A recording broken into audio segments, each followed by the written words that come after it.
오늘도 여러분들과 함께 성경을 같이 읽으며 하나님의 말씀으로 맛있는 빵을 만들어서 같이 생명의 양식인 그 빵을 먹어보도록 하겠습니다. 여러분, 이 모닝 브레드 이 호세아서를 읽으면서 어떤 생각을 하셨습니까? 호세아서는 총 14장으로 된 책이고 그리고 선지서입니다. 이 호세아서는 1장부터 3장까지 그리고 4장부터 14장까지의 이 크게 둘로 나뉘어져 있고요. 그리고 호세아서의 전체 이야기는 이 북이스라엘, 우리 이스라엘이 둘로 나뉘어진 거 알고 계시죠? 그 솔로몬의 죄로 인해서 하나님께서는 이스라엘을 둘로 나누었고, 그리고 한쪽은 그래서 남쪽에 있는 남유다, 유다를 중심으로 형성된 남유다, 그리고 북쪽에는 이 북이스라엘로 이렇게 나뉘어져 있었습니다. 그리고 이 호세아 선지자가 사역을 했던 그 시대는 이 호세아 그 북유다의 가장 전성기를 맞았던 여로보암 2세가 나라를 다스리고 있었고, 그때는 경제적으로도 그다음에 군사적으로도 굉장히 부강하고 강력했던 그러한 시대였죠.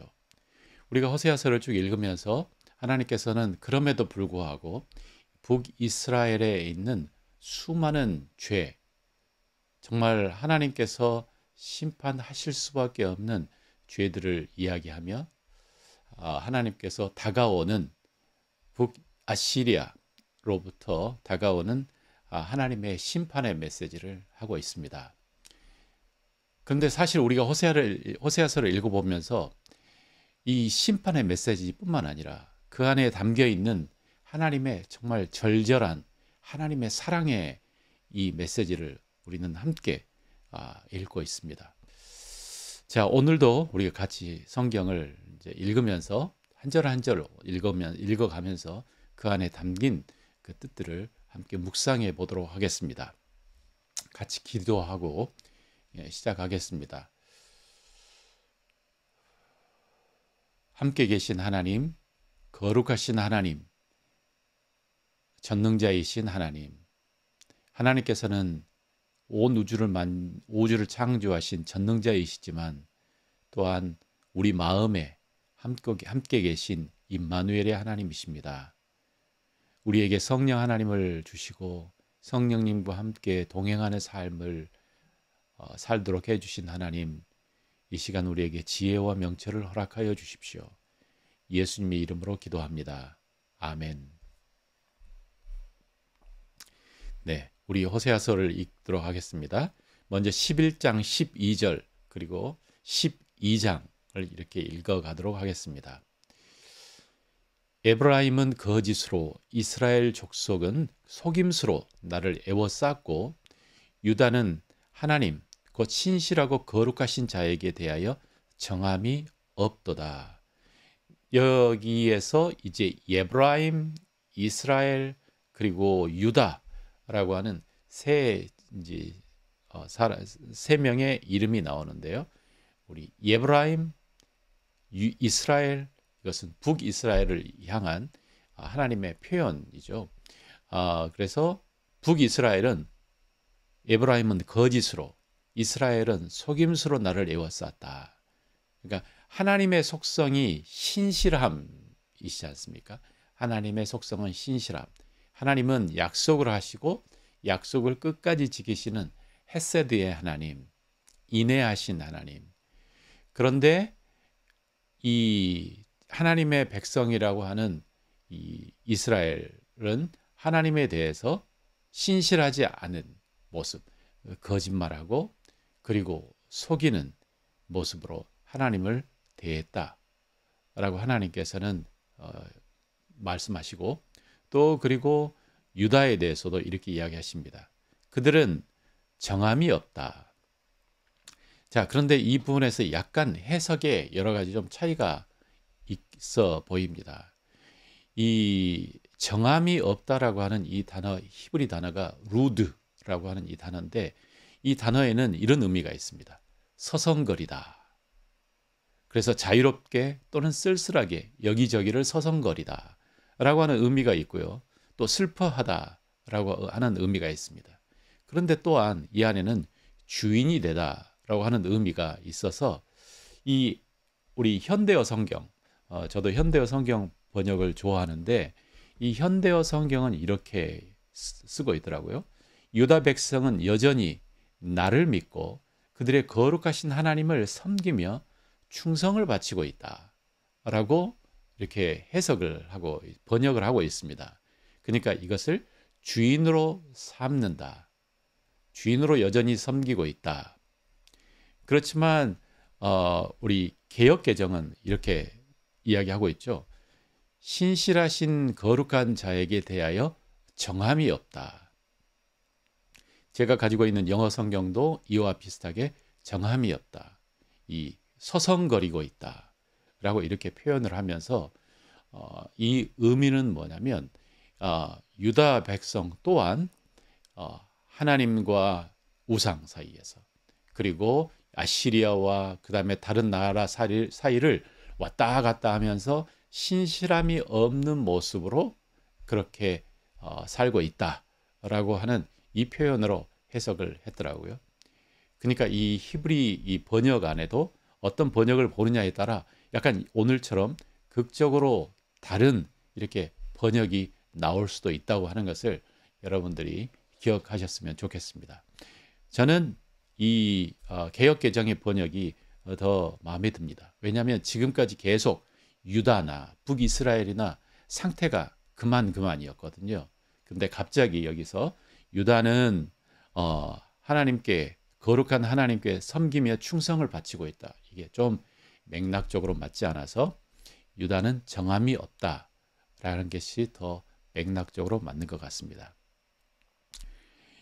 자, 그 다음 1절 에브라임은 바람을 먹으며 동풍을 따라가며 종일토록 거짓과 포악을 더하여 아수르와 계약을 맺고 기름을 애굽에 보내도다. 여호와께서 유다와 논쟁하시며 야곱을 그 행실대로 벌하시며 그의 행위대로 그에게 보응하시리라. 자, 이 편에서도 우리 에브라임은 바람을 먹으며 동풍을 따라가며 종일토록 거짓과 포악을 더하도다 라고 하는 이 표현, 히브리 사람들의 그 표현하는 특징 중에 하나는 첫 번째 어떤 것을 어떤 상징적인 표현을 하고 그 밑에 그것을 또 설명하는 그 설명이 바로 이렇게 등장을 합니다. 그래서 여기서도 바람을 먹는다. 동풍을 따라간다. 그러니까 어떻게 바람을 먹겠습니까? 막 먹어도 배부름이 없죠.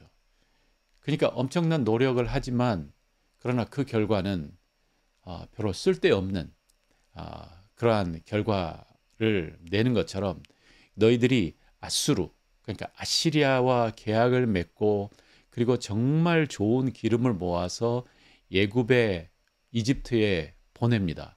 왜 그렇게 할까요? 우리와 화친을 맺읍시다.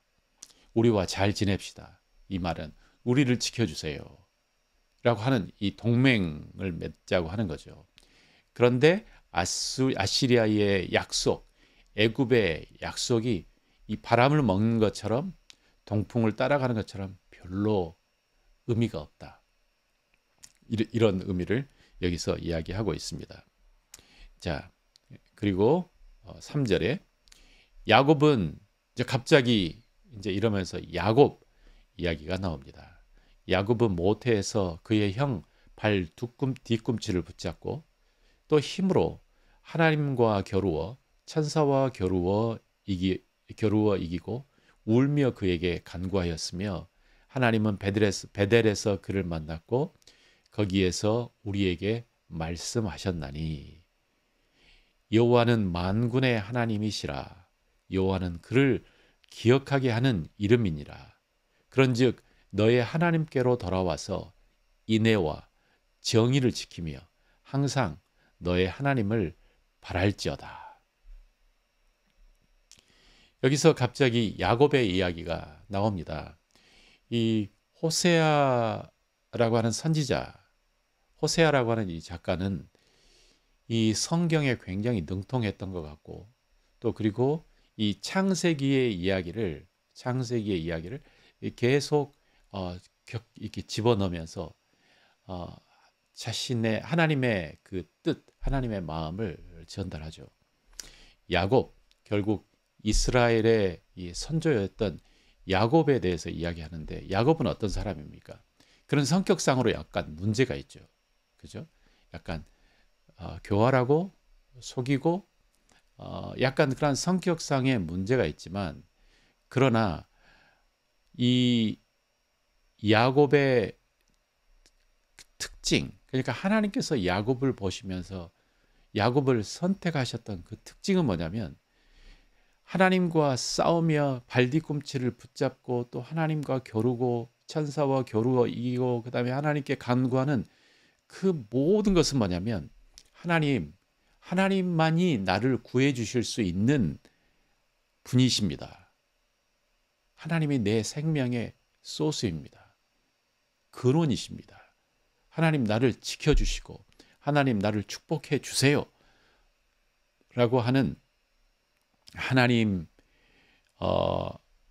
대한 이 딱 달라붙은 그러한 열정이 있었는데, 그것에 비해 바로 우리가 읽었던 이 이스라엘은 뭐냐면, 이게 하나님께 정함이 없는, 그래서 하나님께 달라붙는 것 같다가도 금방 아시리아에게, 이집트에게, 그리고 자신들이 가지고 있는 재물과 재력과, 그리고 자신들이 가지고 있는 그 군사력에 그냥 마음을 쏟고 그 다음에 마음을 뺏기고 왔다 갔다, 루드, 정함이 없는 이러한 태도를 여기서 비교하면서 이야기하고 있습니다.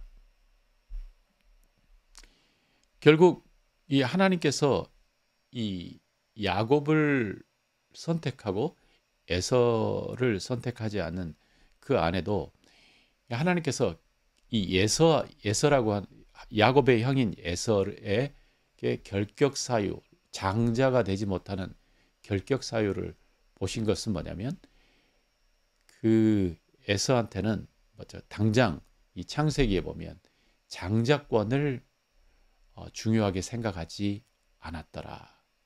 나중에 히브리서에 보면 뭐라고 에서를 평가하냐면, 그 음행하는 자나 그 다음에 떡 한 그릇으로 장자권을 팔아버리는 것이나, 이 둘은 비슷하게 동일하게 망령된 행동이다.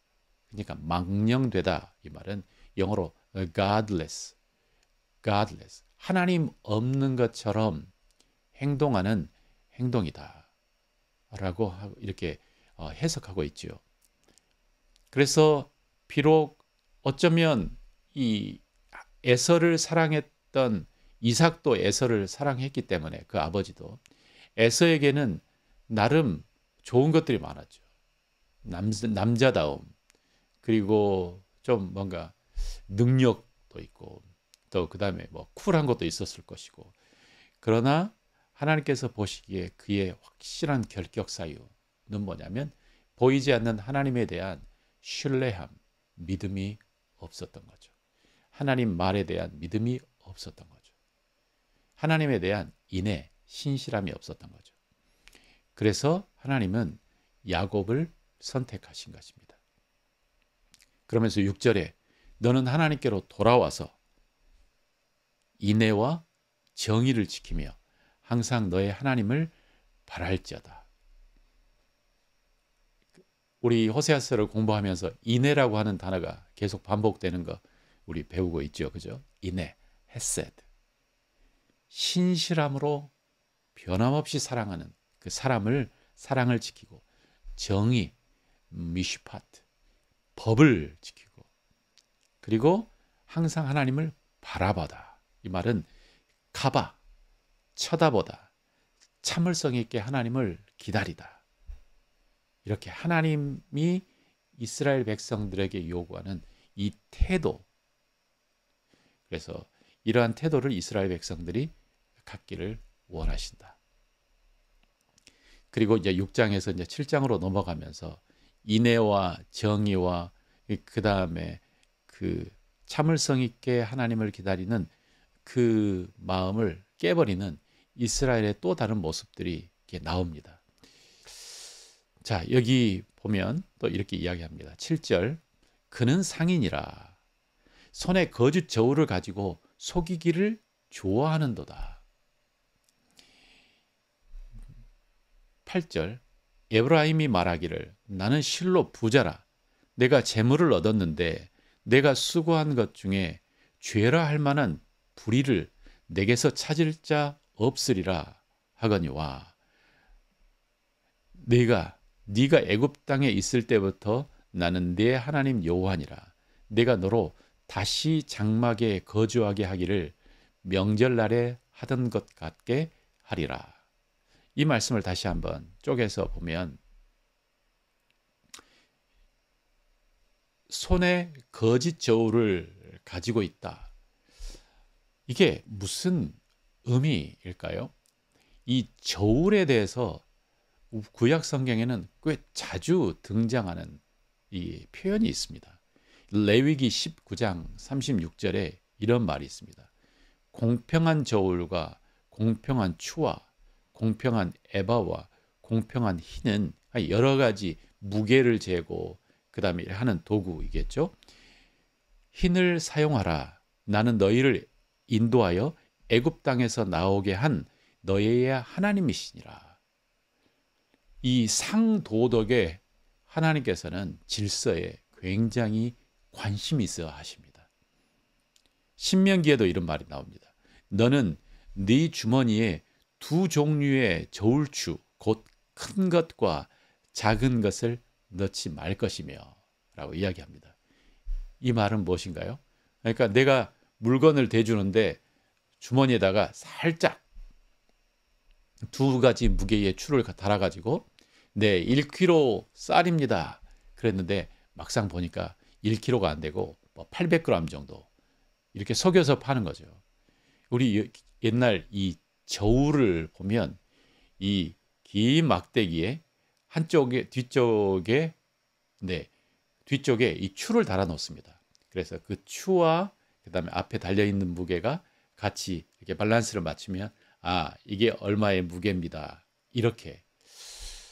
그래서 이 속이는 그 서로 물건을 주고 팔 때에 저울추를 조작해서 물건을 적게 주고 하는 그러니까 이 저울추를 가지고 장난치는 이것에 대해서 놀랍게도 하나님께서는 민감하게 바라보십니다.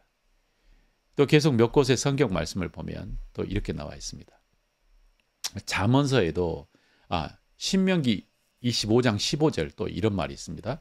오직 온전하고 공정한 저울추를 두며 온전하고 공정한 되를 둘 것이라. 그리하면 내 하나님 여호와께서 내게 주시는 땅에서 네 날이 길리라. 하나님은 이 절기를 지키고 제사 드리고 그 다음에 하나님은 율법에 대해서 이렇게 이것에 관심이 있는 걸로 알고 있는데 이렇게 상도덕에도 하나님께서는 의미를 두고 관심이 있으셔? 우리 잠언에도 이런 말이 있습니다. 잠언 11장 1절 속이는 저울은 여호와께서 미워하나 공평한 추는 그가 기뻐하시느니라. 와. 아모스 8장 4절 5절 불우한 사람들을 짓밟으면서 가난한 사람들을 약탈해 먹는 너희 장사치들아 이 말씀을 똑똑히 들어라. 너희는 안식일이 어서 지나가고 초하루 절기가 어서 넘어가야 우리가 다시 가게를 열 수가 있고 시장에 나가서 여러 가지로 속이는 저울과 뒷박을 이용하여 사기를 칠 수가 있을 텐데 하면서 안달을 하는 자들이다. 현대어 성경 번역입니다. 여기서 아모스 선지자가 지적한 이 문제, 그러니까 똑같이 이제 당시에 이스라엘 사람들의 가지고 있었던 것은 뭐냐면 안식일이 빨리 지나가기를 바라는 거예요. 안식이라 빨리 끝나라. 왜냐하면 빨리 나가서 돈을 벌고 싶거든요. 그런데 돈을 어떻게 버느냐? 추의 무게를 달리 해가지고 사람들에게 사기치는 방법으로 돈을 벌고 그것에 너무 안달해하는 모습으로 이렇게 아모스가 이야기하고 있습니다. 하나님께서 이것들을 다 아시는 거죠. 하나님은 성전 안에만 계셔요. 하나님은 성전 안에만 계시지요? 하나님 성전 안에만 계셔요. 똑같은 표현이죠. 계신가요? 질문도. 왜냐하면 그렇게 생각하고 있으니까. 그리고 하나님 성전 밖으로 나오지 마세요. 성전 밖에 있는 일, 비즈니스 하고 사람들 만나고 이것은 저희들이 알아서 할게요. 라고 생각했던 것이 이스라엘 사람들의 태도와 생각이었습니다. 그러나 하나님은 이 저울 공평하지 않는지 이 저울추는 결국 사람들의 이 저울추로 인해서 가장 피해를 보는 사람들은 누구냐면 순진한 사람들, 약한 사람들, 가난한 사람들 이런 사람들이 피해를 보는 거죠. 하나님은 이것에 대해서 민감하게 보시고 이것을 악이라고 하나님께서는 지칭하고 계십니다. 그러면서 하나님께서 뭐라고 이야기하냐면 9절에 네가 애굽 땅에 있을 때부터 나는 너의 하나님 여호와였었다. 내가 너로 다시 장막에 거주하게 하기를 명절날에 하던 것 같게 하리라. 이 말은 광야에서 텐트를 치고 텐트를 치고 거주했던 그때처럼 너는 이제 다시 그 텐트 생활을 하게 될 것이다. 이 말은 다시 이전의 상태로 돌려버릴 것이다. 하나님께서 징계를 하시고 그래서 이 나라 백성들은 나라 없이 흩어져서 방황하면서 살 것이다. 명절에 하던 것 같이 이 사람들이 초막절을 지켰죠. 모세오경의 이 명령처럼 너희들이 절기마다 초막절을 지키며 그때는 이 광야에 나가서 텐트를 치고 그다음에 거기서 옛날 너희 조상들이 어떻게 이 광야 생활을 했었는지를 기억하면서 지켜라. 이게 명절에 했던 일이에요. 지금도 제가 듣기는 많은 경건한 이스라엘 사람들, 이 이스라엘의 문화 속에서 이 광야로 간대요. 초막절에. 그래서 광야에서 텐트를 치고 이제 사는 거죠. 더 이상 뭐 옛날에 얼마나 고생했을까, 뭐 고생한 게 아니고 뭐 캠핑하러 나가는 거죠. 낭만, 문화. 그러나 하나님께서는 이 안에 하나님의 징계의 메시지를 상징적으로 담고 있습니다. 너 다시 이제 장막을 치며 너는 광야로 나가게 될 거야. 너희 안에 정함이 없어. 너희 안에 인애가 없어. 미시팟, 정의, 그 다음에 법이 없어. 참 우리도 들어야 될 말이 있는 것 같습니다. 10절 내가 여러 선지자에게 말하였고 이상을 많이 보였고 선지자들을 통해서 비유를 베풀었노라. 하나님께서 이스라엘 사람들에게 이렇게 계속 메시지를 보내셨죠. 하나님의 뜻에 대해서, 하나님의 방법에 대해서. 자, 그런데 11절 길르앗은 불의한 것이냐? 과연 그러하다. 그들은 거짓되도다. 길갈에서는 무리가 숫송아지로 제사를 드리며 그 제단은 밭 이랑에 쌓인 돌무더기 같도다. 길르앗과 그 다음에 길갈이라고 하는 이 두 지명이 계속 반복해서 나오고 있습니다. 6장 8절에도 이런 말이 있죠. 길르앗은 악을 행하는 자의 고울이라. 피 발자국으로 가득 찼도다. 길르앗이라고 하는 것이 하는 그 장소가 굉장히 상징적인 그런 장소가 된 거예요. 우리 영화에서 우리 배트맨의 고담 시티처럼. 그러니까 북이스라엘 안에서도 특별히 유독 길르앗이라고 하는 그것은 정말 악을 살인하는 사람들, 악을 행하는 사람들이 많이 모여 있는 그러한 곳이었던 것 같아요. 그리고 이 피발자국으로 가득하도다. 그 안에는 서로 죽이고 우리 그 서로 살인하고 우리 4장에 나왔던 너희 안에는 뭐가 없냐? 인애와 정의와 그다음에 이런 것이 없다. 그다음에 대신 뭐가 가득 찼냐? 속임수, 거짓말, 도적질, 피가 피를 부르는, 그러니까 서로 보복하는 것이 가득 찼도다.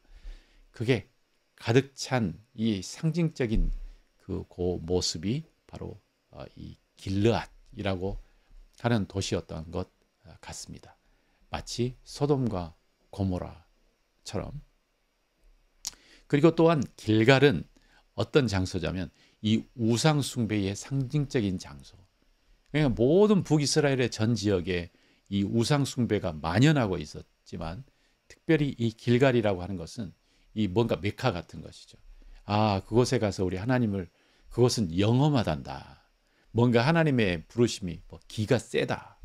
영험한 곳이다. 그러면서 사람들이 모여서 제사를 드렸던 곳이 길갈. 그래서 하나님께서는 이 길르앗과 길갈을 계속 거론하시며 바로 너희의 본 모습이다. 실상이다. 라고 이야기하고 계십니다. 그런데 뭐라고 하냐면 이 제단은 밭이랑에 쌓인 돌무더기 같도다. 내가 보니 너희들이 잘 쌓아놓은 그 제단 있잖아. 밭이랑에 확 무너져버린, 여기에서도 심판이 이야기합니다. 너희들이 쌓아놓은 모든, 고생해서 쌓아놓은 모든 돌들은, 제단의 돌들은 다 무너질 거야. 하나님께서 다 흩어버릴 거야. 라고 하나님께서는 경고하고 계십니다. 야곱이 아람의 들로 도망하며 이스라엘이 아내를 얻기 위하여 사람을 섬기며 아내를 얻기 위하여 양을 쳤고 여호와께서는 한 선지자로 이스라엘을 애굽에서 인도하여 내셨고 이스라엘이 한 선지자로 보호를 받았거늘 에브라임이 경노하게 함이 극심하였으니 그의 주께서 그의 피로 그 위에 머물러 있게 하시며 그의 수치를 그에게 돌리시리라. 여기에도 또한 우리 그 창세기의 이야기가 나옵니다. 야곱의 이야기가 나오죠. 야곱은 어떤 일이 있었습니까? 우리 형하고 싸우고 난 이후에 이 야곱의 어머니가 이 친정집으로 보내죠. 아람. 그래서 아람들로 도망가서 그 다음에 아내를 얻기 위해서 양을 쳤던 그 이야기를 회자시키고 또 그리고 그 이스라엘을 애굽에서 인도했던 이 모세의 이야기를 이제 생각하게 하며 그 다음에 한 선지자로 보호를 받았던 이 옛날 이스라엘의 이야기를 하면서 너희도 마찬가지로 하나님의 진노가 너희 위에 임하고 너희를 흩으시겠다. 너희를 다시 되돌려 보내겠다. 라고 하나님께서는 이야기하십니다. 그러니까 하나님의 확실한 심판이 이제 결정이 판결이 나버린 거죠.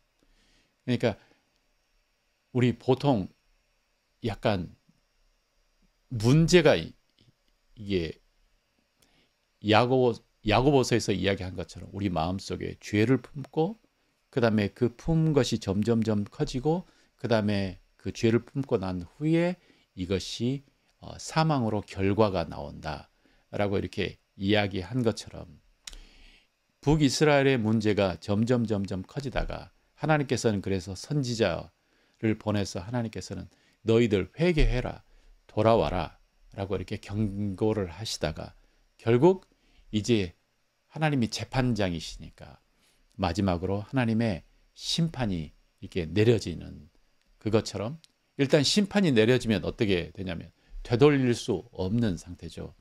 그래서 하나님의 심판은 내려진 것입니다. 너희의 죄의 그 보응을 받게 될 것이다. 오늘 이게 호세아서 12장의 이야기입니다.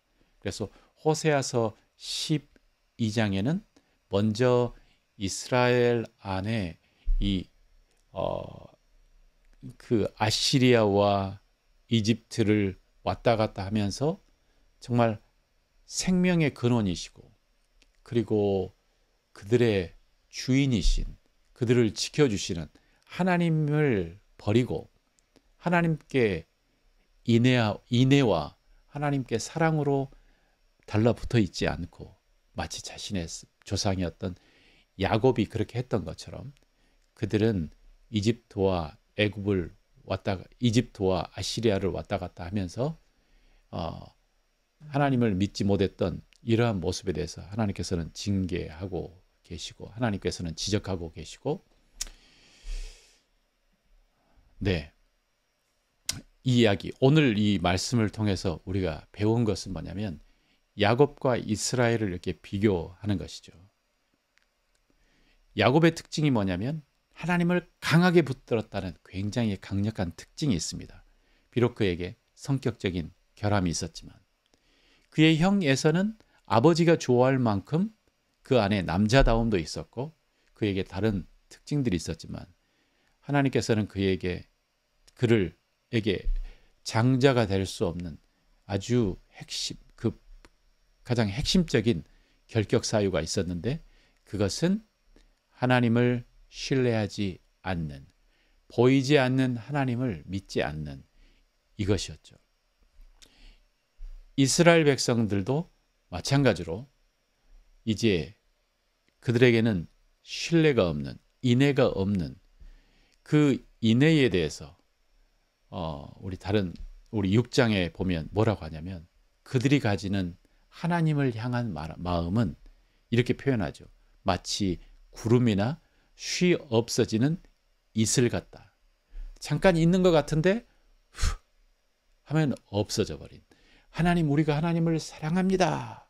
우리를 지켜주세요. 하나님, 우리가 하나님께 다시 돌아갑니다. 하나님을 진짜 알아보겠습니다. 라고 기분이 좋을 때는 그렇게 했다가 또 막 하나님께서 심판을 내리시면 막 아파서 맞을 때는 하나님 용서해 주세요. 그랬다가 또 금방 배부르고 그러면 휙 마음이 언제 그랬는지 사라져버리는 이러한 상태를 하나님께서는 지적하고 계십니다. 자, 이게 첫 번째 이 이스라엘의 역사였고, 그래서 여기서 우리가 배울 것은 뭐냐면, 신앙이란 이 하나님과 함께 동행하는 것이죠. 그래서 우리는 뭐 어떻게 살아야 되냐면 믿음으로 살아가는 거다라고 이야기하지 않습니까? 믿음으로 살아가는 것은 뭐냐면, 하나님께서 약속하신 것은 하나님께서 분명히 지키신다라고 하는 것을 딱 붙잡고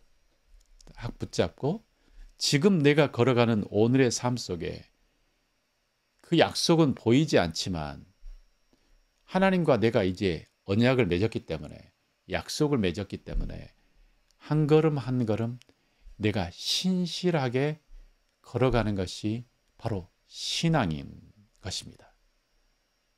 이게 바로 우리가 살아야 될 우리의 삶의 모습인 거죠.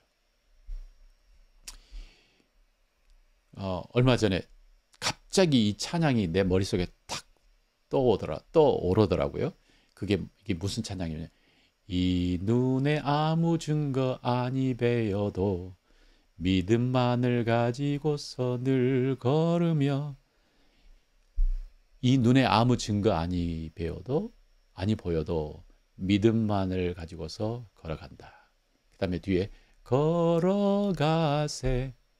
믿음 위에 서서 나가세 의심 버리고 걸어가세 믿음 위에 서서, 그 다음에 눈과 귀에 아무 증거 없어도. 하나님께서 우리에게 원하시는 것은 신실하신 헤세드의 그 태도, 헤세드의 그 마음. 그래서 약속하신 그 하나님의 신실하신 그 하나님을 믿고 지금 당장 내 눈에 아무것도 보이지 않고 내 귀에 아무것도 들리지 않을지라도 오늘 하루 그냥 믿는 거죠. 하나님 계시죠? 이게 내가 잘 걸어가고 있는 것이죠? 감사합니다. 오늘 내가 할 일을 하겠습니다. 라고 하고 뚜벅뚜벅 걸어가는 이 삶이 하나님께서 우리에게 원하시는 그러한 삶이라는 것이죠. 여러분 안에 이 인내의 삶, 인내의 태도가 더욱더 키워지시기를 주님의 이름으로 축원합니다. 제게도 소원합니다. 하나님, 제가 기분 따라서 왔다 갔다 하지 않도록 도와주시고 함께 하신 하나님을 믿고 오늘 한 걸음 한 걸음 신실하게 걸어가게 해주세요. 또 우리 이 책에서 후반절에 보면 오늘 12장에 하나님께서는 상도덕에도 큰 관심을 갖고 계신다 라고 하는 이것이 커다란 메시지입니다. 하나님, 어쩌면 백성들은 이렇게 소리쳤다는 거죠. 하나님은 성전 안에만 딱 계십시오. 우리들이 드리는 제사 받으시고 그냥 만족하세요. 제사는 얼마든지 바칠 수 있습니다. 그러니까 그 제사를 받으시고 그 짐승의 그 제물을 받으시고 기름을 받으시고 그냥 만족하고 계십시오. 성전 밖의 일은 우리가 알아서 하겠습니다. 우리에게 맡기십시오. 라고 거룩한 삶과 그 다음에 우리 그 신앙과 삶을 딱 분리시키는 이러한 태도들이 지금 우리 때만 아니라 그때도 있었던 것 같아요. 우리도 그런 약간 이런 게 있지 않습니까? 하나님은 교회 안에만 계신가? 가끔 그렇게 생각할 때, 제가 청년 때, 철이 없었을 때 그렇게 생각했던 때가 있었어요. 하나님을 위해서 하는 일은 무엇이지? 내가 무엇을 위해서 어떻게 해야 하나님을 기쁘게 하시게 할까? 주일날 열심히 교회를 섬기는 거야. 주일날 성가대도 하고 그 다음에 주일날 교회 가서 헌금도 많이 하고 그러면 하나님께서 기뻐하실 거야. 그런데 다른 날은 이런 일을 해도 하나님께서 기뻐하실까? 청소하는 일, 그리고 열심히 공부하는 일, 그리고 내게 맡겨진 일을 하는 거, 이거하고 나의 신앙하고 어떻게 연결이 되지? 이러한 사고를 가지고 있었어요. 이게 이원론적인 분리된 우리의 사고죠. 이게 얼마나 악한지 아십니까? 그래서 우리도 모르게 나는 이렇게 소리칩니다. 하나님은 교회 안에만 계셔요. 하나님은 우리를 천국 갈 수 있게 도와주시면 됩니다. 그 다음은 내가 알아서 하겠습니다. 내가 사회생활을 하면서 이 비즈니스 하면서 내가 어떻게 돈을 버는지 내가 하나님께 헌금 많이 하면 되잖아요. 그러니까 하나님은 그거 관여 안 하실 거죠? 그런 것은 별로 관여하지 마세요. 또 이것을 어떻게 신앙과 결부시킬지도 모릅니다. 근데 하나님은 오늘 이 저울에 대해서 이야기하시고 분명히 이야기하시기를 우리의 거래, 우리의 삶 속에서 정당하고 공의로운 이런 하나하나에 대해서 매우 중요하게 생각하시는 거죠. 호세아에서 계속 반복되는 우리에게 요구하시는 태도, 인내, 공의, 정직, 신실함 이러한 것들을 하나님께서는 요구하고 계시는 것입니다. 놀랍지 않으십니까? 하나님은 교회 안에만 갇혀 있는 분이 아니셔요. 신앙이란 주일날만 하는 게 신앙이 아니에요. 신앙은 우리의 삶이에요. 우리 호세아서 읽으면서 그렇게 이야기하지 않습니까? 하나님을 믿으면 그 하나님의 신실함이 내 삶에 나의 생각과 나의 삶의 태도와 나의 가치관까지 연결되어서 그 다음에 내 삶 전부가 하나님이 원하시는 그러한 정의롭고 서로 사랑하고 그 다음에 약자를 보호하고 뭐 이러한 질서가 흘러나가는 거죠.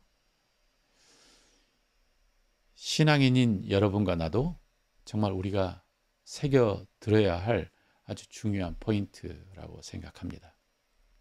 여러분이 계시는 그곳에 여러분이 아침에 열심히 일어나서 아침에 빨리 일어나서 말씀을 듣고 그 다음에 자녀들을 위해서 맛있는 거 챙겨주고 그 다음에 또 열심히 직장에 가서 일을 하고 성실하게 하고 하는 그 모든 것들을 하나님께서는 신앙이라고 이야기하십니다.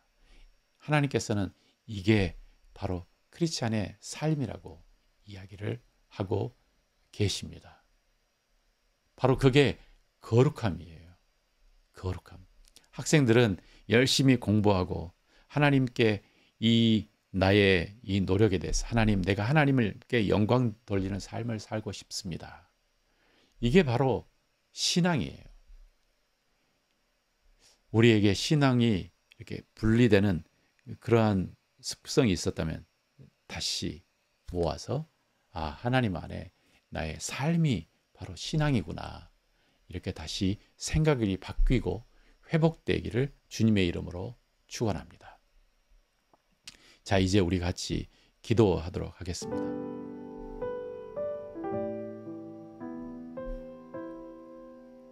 두 가지 기도 제목이 있겠죠. 내가 얼마나 하나님을 붙잡고 있나? 내가 얼만큼 하나님께 간절한가? 얼만큼 하나님께 간절한가? 하나님께 얼마나 간절한가? 정말 하나님만이 나를 도우실 수 있는 분이십니다.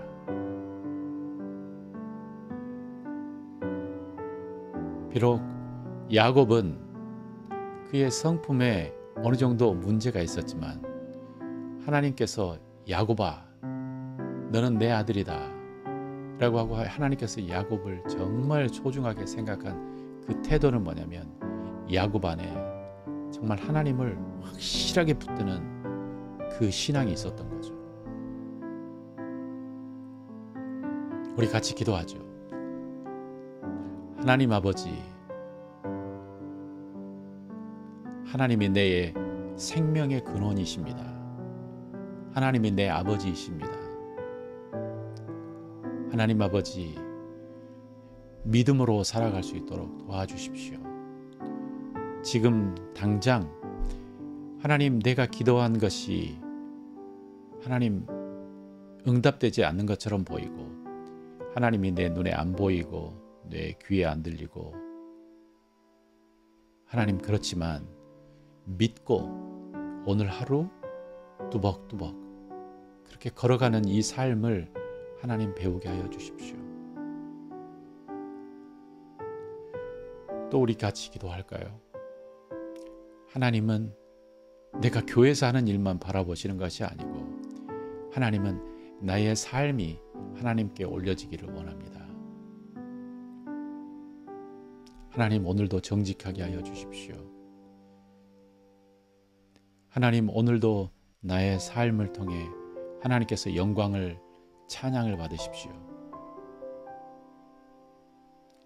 하나님, 이 대한민국을 주님께서 불쌍히 여겨주시고 정말 믿는 사람들이 하나님 삶을 통해서 하나님께 예배하고 하나님을 찬양하는 하나님 대한민국이 되게 하여 주십시오.